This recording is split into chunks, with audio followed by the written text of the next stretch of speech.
This is really, there are a lot of instances in our world today where you see odd confluences. One was when I saw Pat Buchanan and Al Franken both agree about the war. Another here, you're going to have conservatives and liberals come together on this and say, this is too much.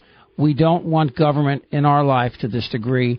I know how to conduct myself. For those that don't, we already have law enforcement. We already have laws. Let me throw a call in here. Chris, welcome. We got Jacob Pyle and Chip Franklin here. Your thoughts?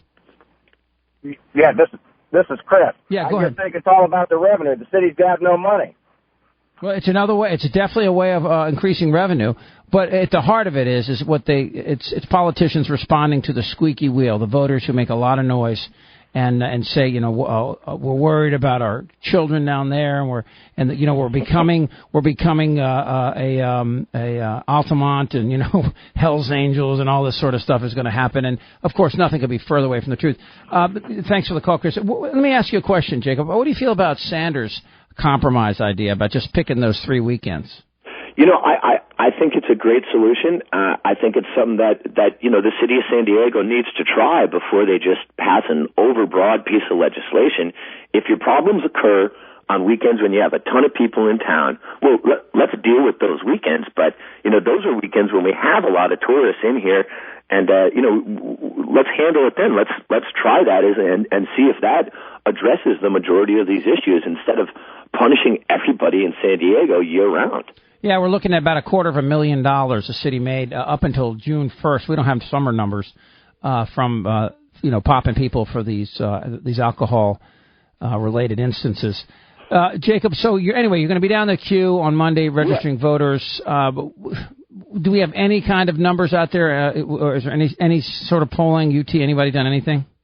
Well, as far as I know, other groups haven't done any directed polling on how this vote's going to go. Again, our city said, we're San Diego, we're not Los Angeles, we're not Orange County, and there's a reason that we live here, and that this is the best community and the best city in California, and we live a unique lifestyle down here, and that's why we pay these ridiculous taxes and housing prices to live here, and we're very confident it's going to be defeated twice for a third time.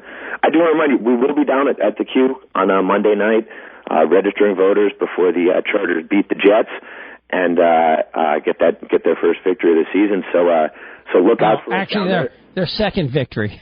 yeah. What should be their third victory. Yeah. But and you can go to our website noonpropd.org to get more information, and if you want to come down and help us out and help us spread the word, because a lot of people don't even know this is going to be on the ballot, and we just think it's an assault on personal freedom and at the expense of individuals. Well, send us emails and we'll talk about it again. We'll remind people on Monday, and give us a call next week. Let us know how it went. Okay. Sounds great. Thanks for having me on this morning. Good luck, Jacob. Again, Jacob Pyle. The group is called noonpropd.org. They'll be at the queue before the game trying to register voters. Again, like I said before, you can be for gay rights and not be gay. You can back Second Amendment rights and not own a gun, which I do. And I believe that I'm a responsible participant in the alcoholic beverage. I don't bother anyone. Don't put your laws on me because you don't have the stones to go after the people who really need to be going after.